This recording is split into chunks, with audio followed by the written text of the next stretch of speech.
예, 로마서 14장 1절부터 15장 13절까지는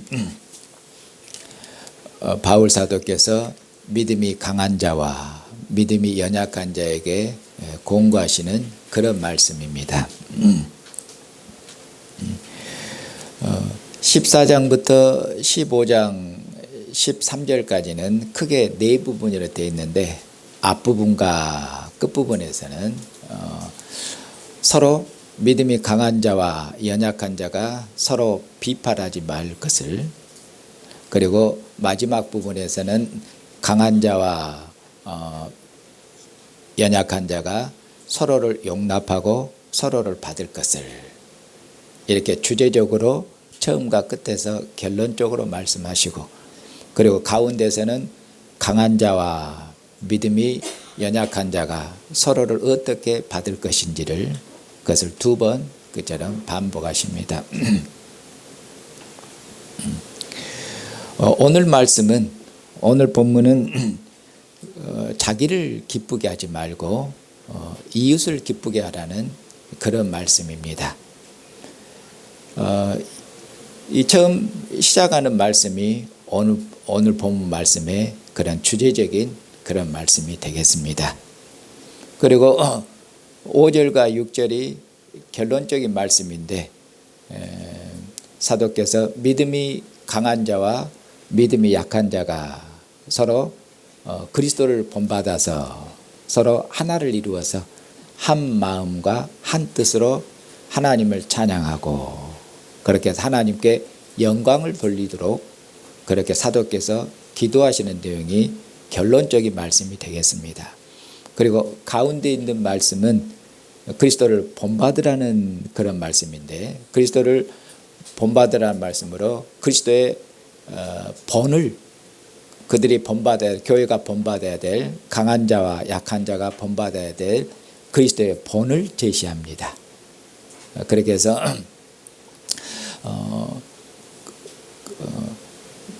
주제와 결론에서 말씀하는 자기를 기쁘게 하지 아니하고 이웃을 기쁘게 하라고 그렇게 말씀했는데, 그러면 어떻게 자기를 기쁘게 하지 않고 이웃을 기쁘게 할 것인가? 어떻게 그리스도처럼 그리스도의 믿음을 행해라. 그리스도를 본받아서 그리스도처럼 살아라. 그리스도처럼 행동해라. 그러면은 자신을 기쁘게 하지 않고 이웃을 기쁘게 하는 그것을 이룰 수가 있느니라, 이렇게 말씀하고 있습니다.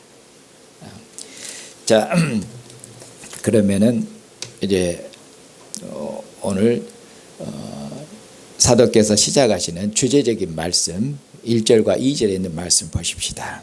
1절과 2절이 그 주제적인 말씀입니다. 믿음이 강한 우리는 믿음이 강한 자에게 지금 말씀하고 있죠. 1절은 믿음이 강한 자에게 말씀하시는 내용입니다.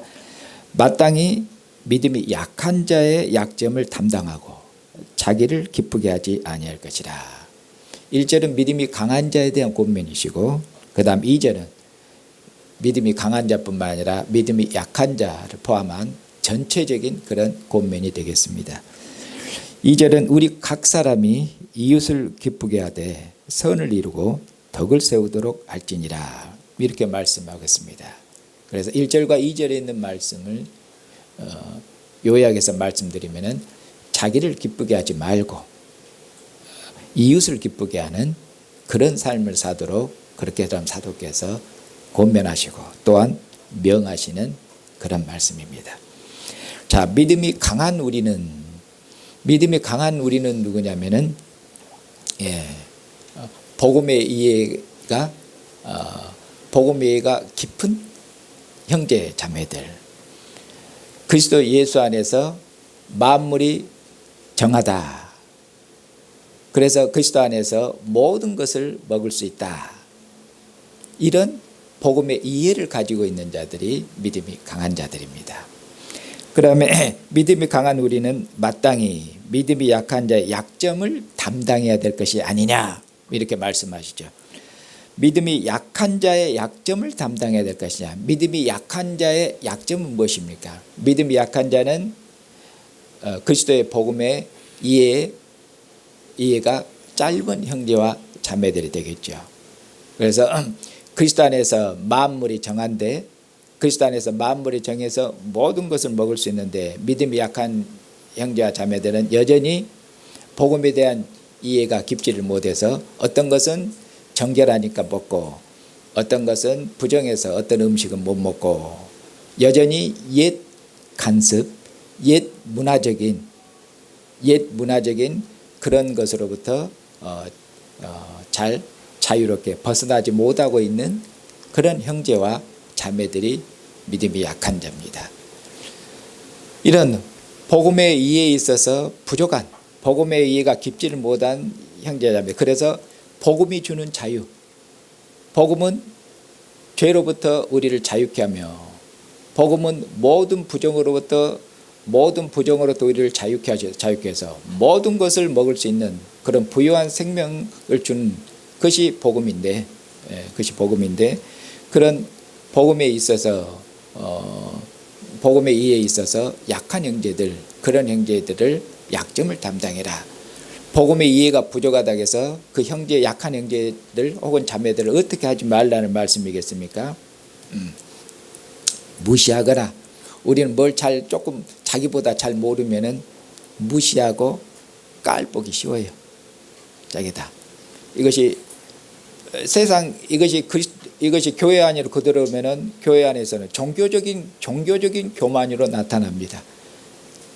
종교적인 교만으로 자기가 성경 한두 가지나 조금만 더 알면은 형제와 자매를 그냥 무시하고 그냥 업신여기고 깔보고 그러기 쉽죠. 그러지 말라는 말씀이죠. 그러지 말고 오히려 어떻게 해야 되겠어요? 믿음이 연약한 형제, 약한 형제의 약점을 담당해라. 그리고 자기를 기쁘게 하지 아니할 것이라. 그럼 여기 보면은 약한 자의 약점을 담당한 것하고 자기를 기쁘게 아니할 것인데, 자기를 기쁘게 하는 것하고 약한 자의 약점을 담당하는 것하고 어떻게 했습니까? 서로 대조되고 서로 반대되는 말씀이죠. 약한 자의 약점을 담당하는 것과 자기를 기쁘게 하는 것은 반대되는 얘기입니다. 그러면은 자기를 기쁘게 하는 것은, 믿음이 강한 자가 자기를 기쁘게 하는 것은 무엇입니까? 그것은 자기의 유익을 추구하는 건데 자기의 자유를 누리는 것입니다. 믿음이 강한 자는 모든 것을 먹을 수 있다. 그래요. 약한 자가 약한 자를 생각하고, 약한 자가 어떻게 모든 것을 먹을 수 없는 약한 자를 생각하고, 약한 자를 배려하고, 약한 자를 생각하고 약한 자를 배려하지 않고 그리스도 안에서 모든 것을 먹을 수 있다는 이런 복음의 이해를 가지고는 자기의 유익을 추구하고, 그러니까 자기를 기쁘게 하는 것이 자기 유익을 추구하는 거예요. 그래서 형제에게 걸림돌이 되든, 형제가 나에 대해서 어떤 눈으로 보고 뭘 하든 나는 먹을란다. 포도주도 마시고 고기도 먹고 하여튼 다 먹을란다. 이것이 자기 유익을 추구하는 거고 자기를 기쁘게 하는 것이죠. 그러지 말아라 이렇게 말씀하고 있죠. 그 다음에 2절에서는 이것은 믿음이 강한 자뿐만 아니라 실은 자기를 기쁘게 하냐는 것은 믿음이 강한 자뿐만 아니라 실은 모든 그리스도인이, 모든 형제 자매들이 추구해야 될 것입니다. 그래서 2절에서는 확대합니다. 2절에서는 우리 각 사람이 그러니까 모든 형제 자매들 한 사람이 다 이런 얘기죠. 한 사람이 이웃을 기쁘게 하되 선을 이루고 덕을 세우도록 할지니라, 이렇게 말씀. 이웃을 기쁘게 해라.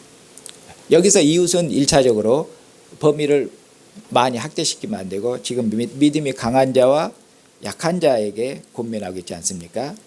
그러면 1차적으로 이웃은 뭐냐면 지금 교회 안에 있는 형제 자매에 대한 권면입니다. 그러면은 이웃을 기쁘게 하라. 이 이웃은 뭡니까? 1차적으로 가까운 교회 안에 있는 형제와 자매가 1차적으로 지금 이웃입니다. 그리고 이제 이것을 더 확대하면은 이제 세상에까지, 이방인들까지 확대가 되겠죠. 근데 여기 2절에서는 1차적으로는 믿는 형제 자매들입니다. 자, 우리 각 사람이니까 나의 기쁨을 추구하지 말고 형제 자매의 기쁨, 형제 자매를 기쁘게 해라, 이런 말씀이죠. 어떻게 형제 자매를 기쁘게 해라? 어떻게? 나를 기쁘게 하지 말고 형제 자매를 기쁘게 해라. 말이죠. 다른 말로 하면은 나를 기쁘게 하지 말고 나의 유익을 추구하지 말고 교회를 기쁘게 하라, 그 말이에요. 교회를 기쁘게 하고 교회에 유익되게 해라, 이런 말씀이에요. 자, 어떻게? 그럼 어떻게 이웃을 기쁘게 할 것인가? 선을 이루어서 덕을 세우도록 할지니라. 선을 이루어서 덕을 세우는 것, 그것이 곧 이웃을 기쁘게 하는 것입니다. 선을 이루어서 덕을 세우는 것, 선을 이루어서 덕을 세운다, 형제 자매를 세운다, 선을 이루어서 교회를 세운다, 교회를 든든하게 한다, 그런 말입니다. 교회를 유익되게 한다. 그것이 선을 행함으로 덕을 세운다는 그런 말씀입니다. 그러면 어떻게 하는 것이 선을 행함으로 덕을 이루는 삶인가? 어떻게 하는 것이 선을 이루고 덕을 그처럼 세우는 삶을 사는 것인가? 곧 그것이 이웃을 기쁘게 하는 삶인데, 그런 삶은 어떤 삶인가? 바로 그것을 이제 3절에서 설명하시는 거죠. 3절이 본론 핵심입니다. 그러면 어떻게 선을 이루고 덕을 세울 것인가? 어떻게? 그리스도를 본받아라, 이런 얘기입니다. 그리스도를 본받아라, 한마디로 말하면. 그래서 가운데 그리스도를 본위로 제시합니다. 그러면 그리스도를 본받으려겠는데, 그러면 그리스도를 본받는데 그리스도의 무엇을 본받아야 되는가, 이런 말이에요. 그리스도의 무엇을 본받아야 되는가? 그리스도를 본받도록 했는데, 자, 3절에 보시면은 그리스도께서도, 왕이신 그리스도께서도 자기를 기쁘게 하지 아니하셨느니라, 이렇게 하면서 그리스도를 지금 말씀하시죠. 그리스도께서도, 교회의 머리 대신 우리의 왕이신 그리스도께서도 자기를 기쁘게 하는 그런 삶을 살지 아니하셨다, 이렇게 말씀하세요. 그럼 어떤 삶을 사셨는데요? 자기를 기쁘게 하지 아니하시고. 자, 기록된 바 시편을 인용하겠습니다. 거기 성경에 보면은 시편 69편 9절이라고 쓰여져 있죠. 자, 시편 69편 9절을 인용하면서 주를 비방하는 자들의 비방이 내게 미쳤나이다 함과 같으니라. 이처럼 그리스도께서는 자기의 기쁨, 자기의 유익을 추구하지 아니하고 오히려 주를 비방하는 자들의 비방이 내게 미쳤나이다 하는 것처럼 주를 위해서, 주님 때문에 주님의 비방을 그의 몸에 짊어지는 주님의 비방이 내게 미쳤어요. 주님의 비방이 내게 미쳤어요. 무엇 때문에? 주님을 위한 삶 때문에, 주님 때문에, 주를 위한 비방. 그렇잖아요. 주를 비방하는 자들의 비방이 내게 미쳤나이다. 주를 비방하는 자들이 주를 비방한 자들이 나를 비방한다, 그 말이죠. 비방이 내게 미쳤나이다, 이렇게 말씀하죠. 시편 69편 시편 69편은 원래 예수님에 대해서, 그리스도에 대해서 말씀하는 그런 시편이 아닙니다. 시편 69편이 예수님과 관련해서 아주 인용이 많이 되는 그런 시편이 시편 69편입니다.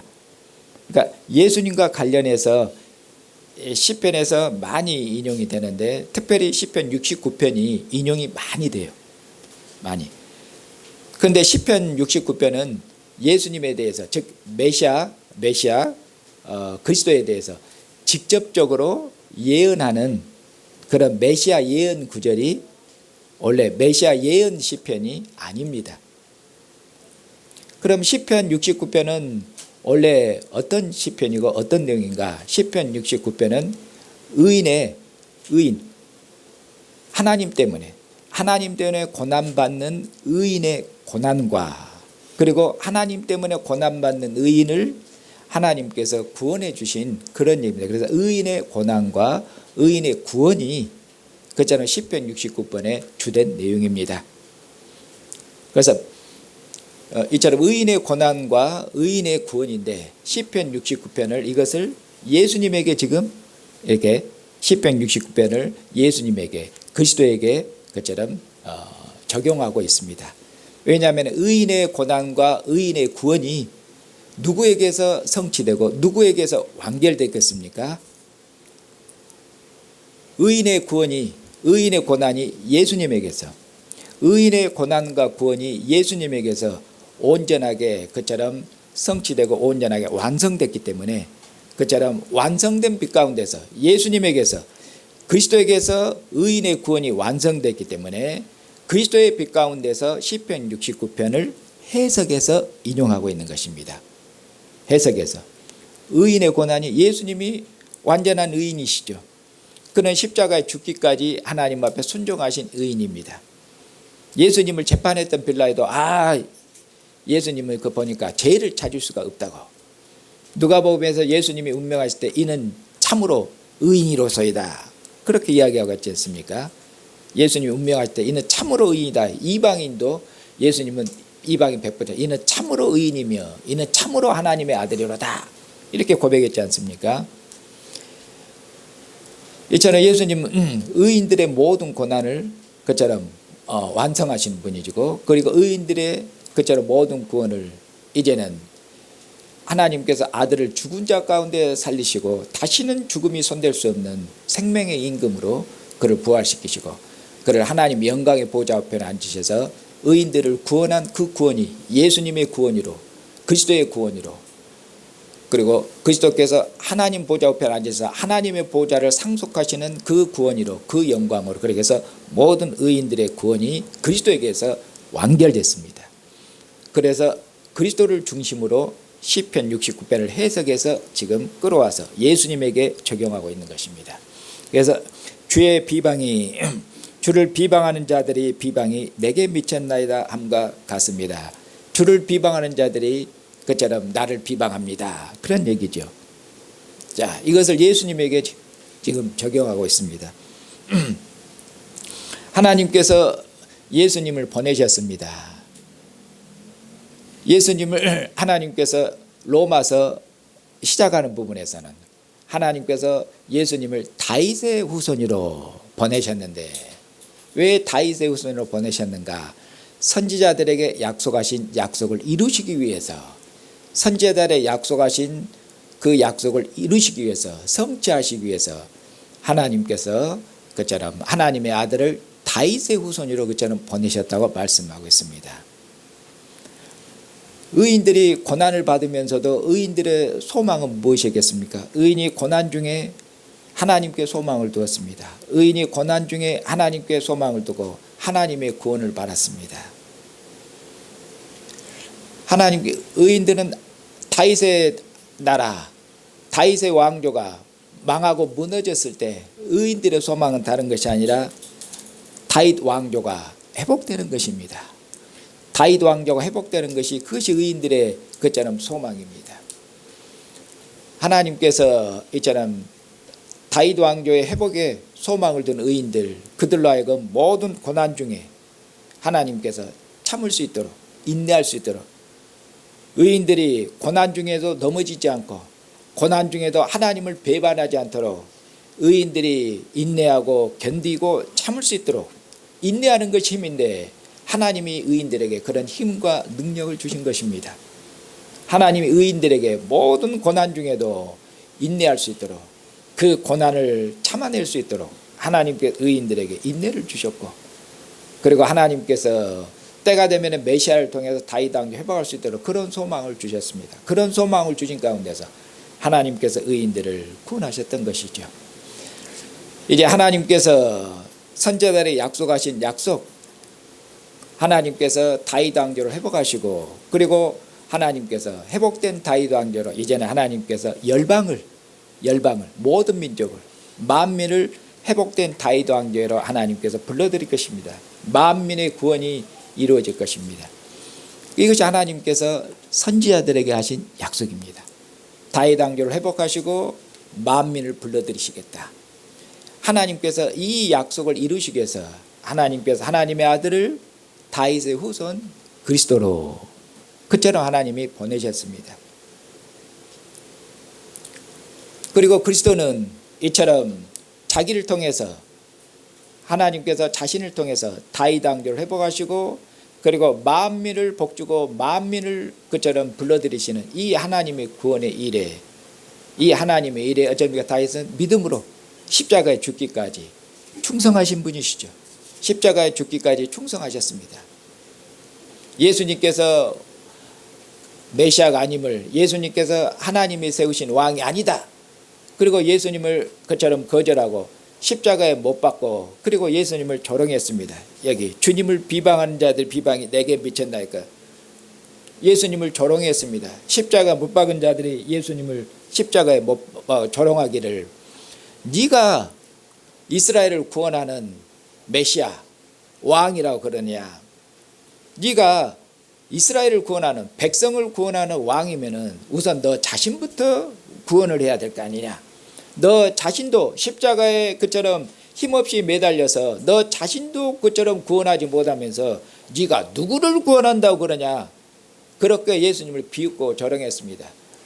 너부터 구원해라. 십자가에서 내려와서 너부터 구원하고 그 다음 우리를 구원해라. 네가 하나님의 아들이냐. 너 같은 것이 하나님의 아들이냐.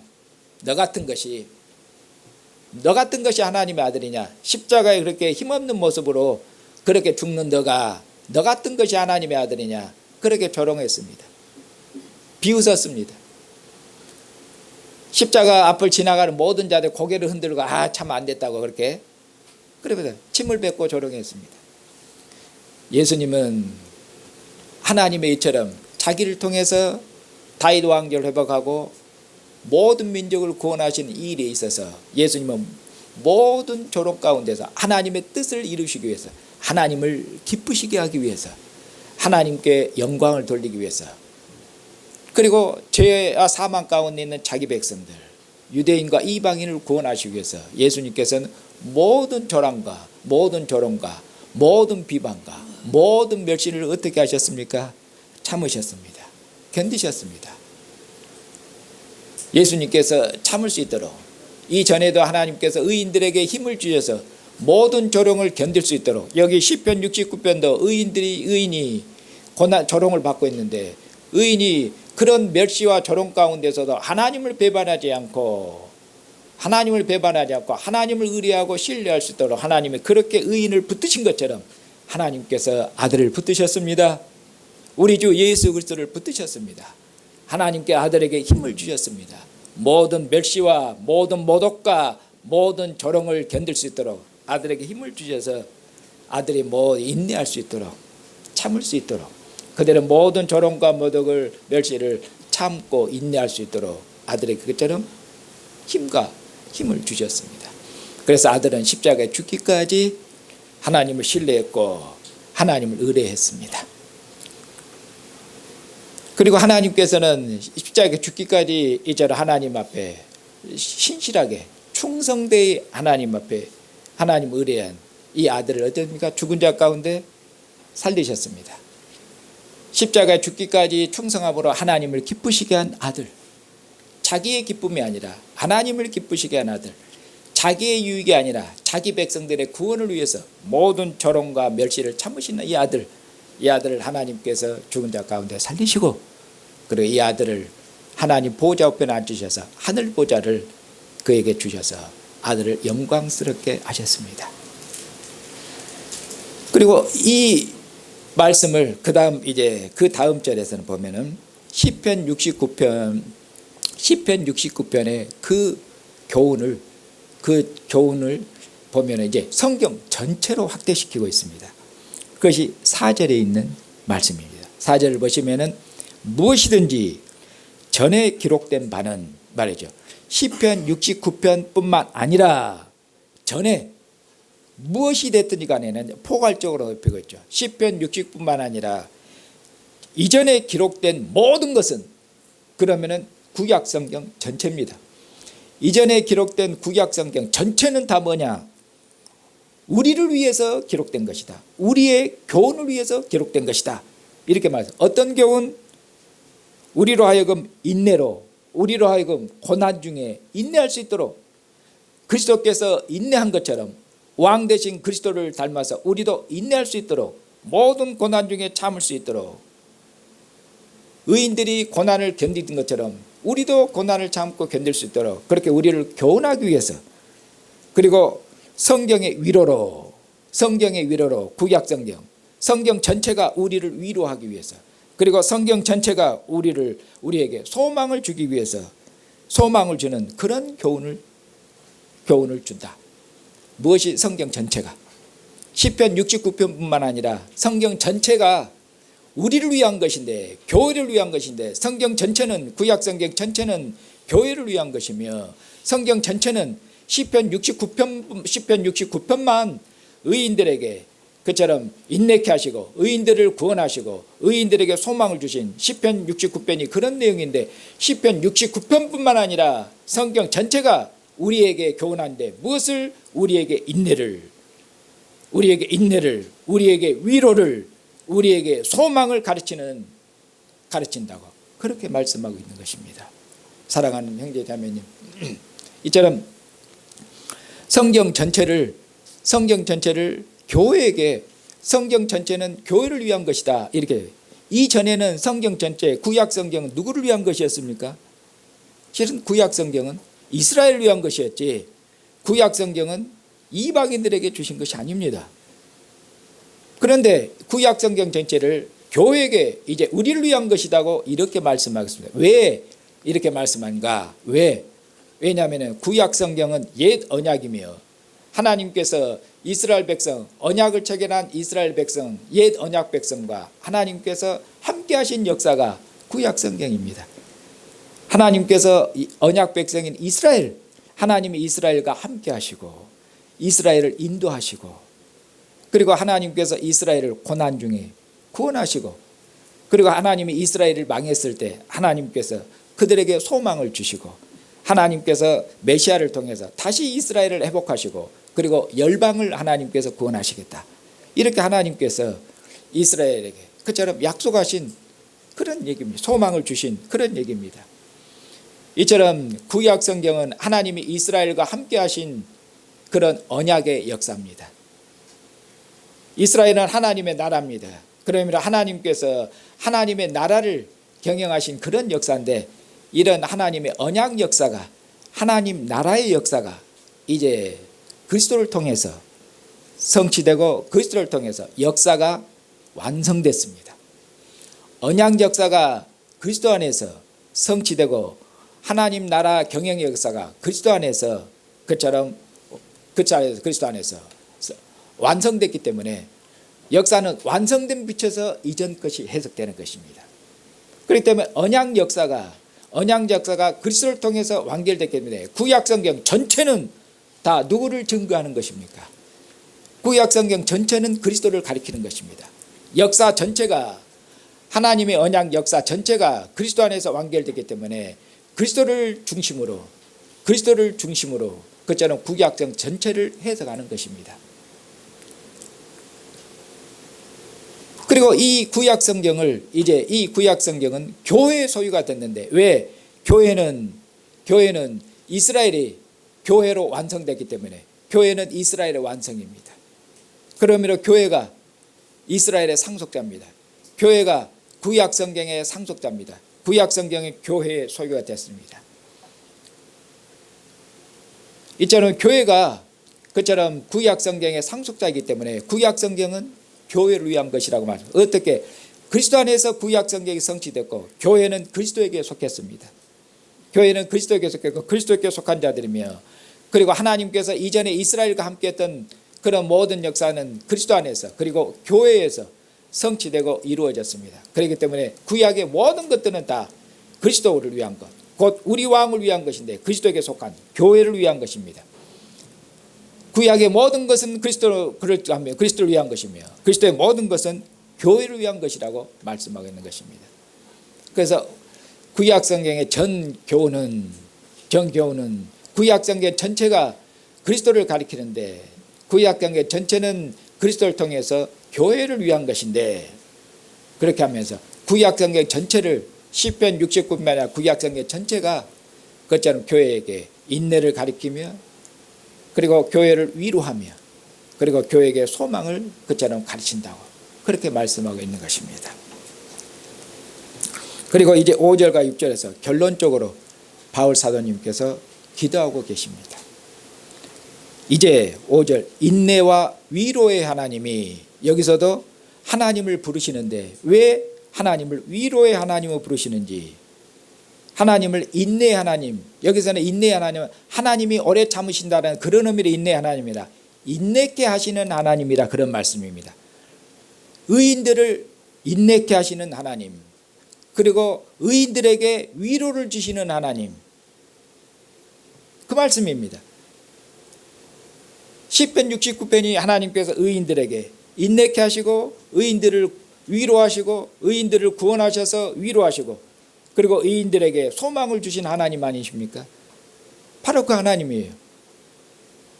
그러니까 하나님을 부를 때도 하나님을 부르는데 인내의 하나님, 위로의 하나님, 오늘 본문 말씀에 주제에 맞게 하나님을 부르고 있고, 그리고 성경 전체가 하나님의 교훈인데, 성경 전체가 하나님의 교훈인데 하나님에 대해서 가르치는데 어떤 하나님?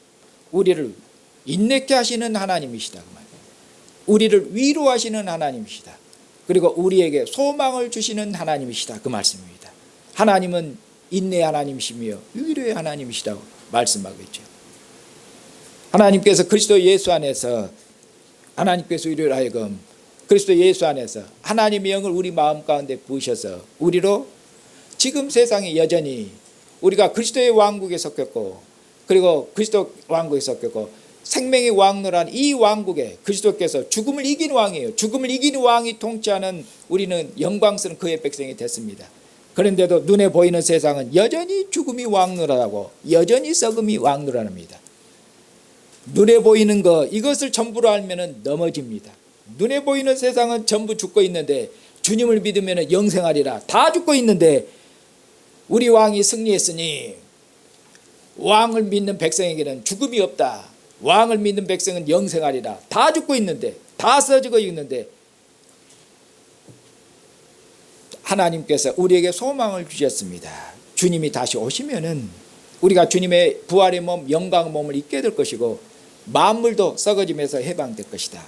하나님이 아들을 다시 보내시면은 우리에게 소망을 주셔서 이 소망을 가지고 지금 여전히 죽음이 왕노라고 썩음이 왕노라고 너희를 시험하고 넘어뜨리고 미혹하는데 인내해라. 인내해라. 하나님의 아들이 모든 고난과 멸시 가운데서도 하나님을 의뢰하고 하나님이 주시는 소망, 하나님께서 아들을 자신을 죽은 자 가운데 살리실 그 하나님께 소망을 뒀습니다. 하나님의 구원을 받았습니다. 그는 십자가에서 그처럼 저주받는 죽음을 죽으면서도 그는 하나님을 의뢰했고 하나님의 구원을 받았습니다. 하나님의 구원을 받았습니다. 소망했습니다. 하나님께서 아들을 죽은 자 가운데 살리셔서 아들을 위로하셨습니다.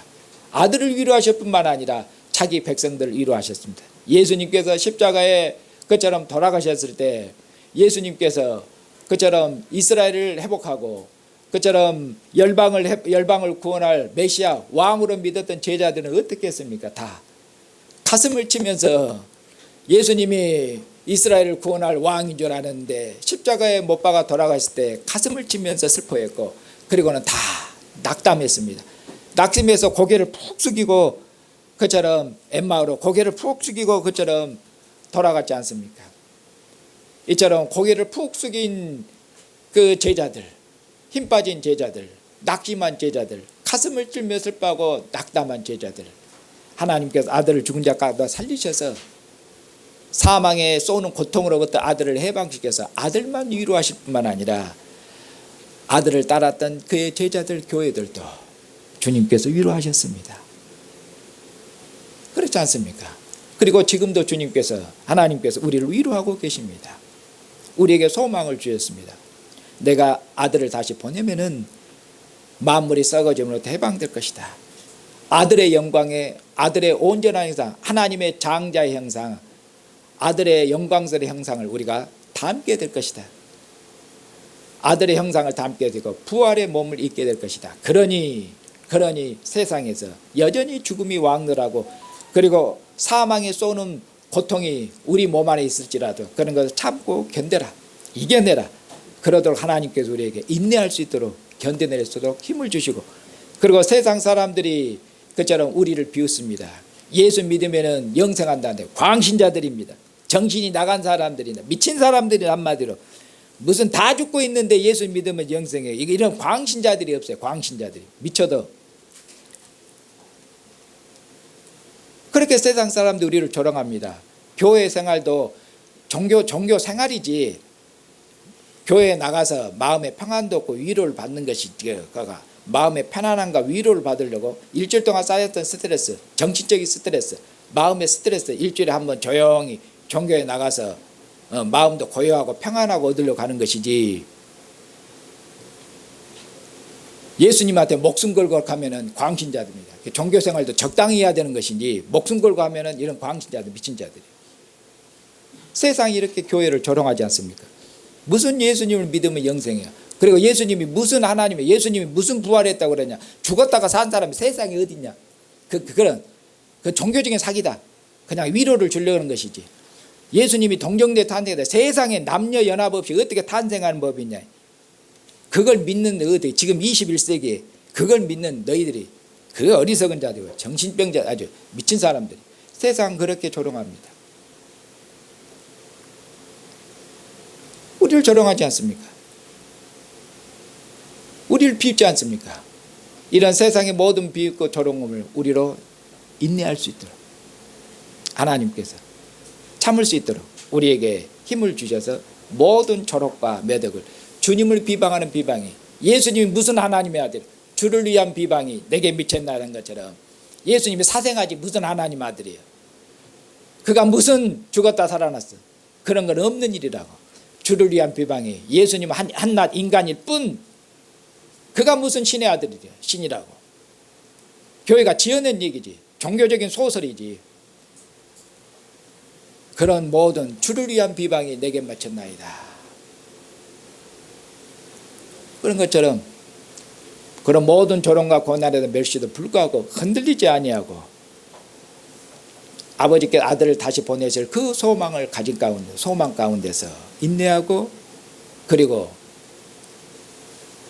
그리스도를 본받아서, 그렇게 말씀, 그리스도를 본받아서 한 마음과 한 뜻으로. 어떻게 한 마음이 되고 한 뜻이 됩니까? 우리가 어떻게 생각이 다른데, 복음에 대한 이해도 다른데 어떻게 한 마음이 되고 한 뜻이 되고 한 생각이 되겠습니까? 어떻게 부부끼리도 한 마음 한 뜻 되기 어려운데 어떻게 그리스도를 본받음으로 말씀하겠죠. 그리스도께서 하나님을 기쁘시게 하는, 그리스도께서 하나님의 영광을 위한 삶을 사는 것, 그리스도께서 자기 기쁨 자기 유익이 아니라 그리스도께서 하나님을 위해서, 그리스도께서 자기 백성의 유익을 위해서, 자기 백성을 위해서 산 것처럼 그리스도를 본받아서 나의 기쁨, 나의 자유, 나의 유익이 아니라 형제 자매의 기쁨, 형제 자매의 유익, 교회의 유익, 교회의 덕, 교회를 생각해서 살면은, 교회를 생각해서 살면은 그리스도를 본받는 삶인데, 교회를 생각함으로 우리가 하나가 되는 것이고, 교회를 생각함으로 한 마음과 한 뜻이 되는 것이고, 그렇게 돼서 하나님을 찬양하고 하나님을 찬양함으로 하나님께 영광을 돌리는 것이죠. 그렇게 말씀하겠습니다. 사랑하는 형제 자매님, 오늘도 이 일을 위해서 주님께서 저와 형제 자매를 우리 주님의 상으로 불렀습니다. 그래서 주님께서 이것은 내 살이니 이것은 내 피니 먹고 마셔라. 그리고 주님께서 말씀하시기를 내 살을 먹고 내 피를 마시는 자는 주님과 주님의 상에서 주님과 함께 나와 함께 더불어 먹고 나와 함께 더불어 마시는 자는 내가 아버지로 말미암아 사는 것처럼, 내가 아버지로 말미암아 사는 것처럼 나로 말미암아 살리라. 나 더불어 먹고 나 더불어 마시는 자는 내가 아버지로 말미암아 산 것처럼, 아버지의 기쁨을 위해 산 것처럼, 아버지의 영광을 위해 산 것처럼 나를 먹고 나를 마시는 자는, 그러면 우리는 누구를 위해 살겠습니까? 나로 말미암아 주님을 위해 삽니다. 아들이 아버지의 기쁨을 위해서 아버지의 영광을 산 것처럼 주님과 함께 먹고 마시는 이 생명의 교제, 이 사랑의 교제로 우리가 주님과 하나를 이루기 때문에 주님의 기쁨을 위해 살고, 다시는 우리 자신을 위해 살지 않고 주님이 우리의 기쁨입니다. 주님이 우리의 영광입니다. 주님이 우리의 즐거움입니다. 주님이 우리의 자랑입니다. 그렇기 때문에 우리가 주님을 위해서 삽니다.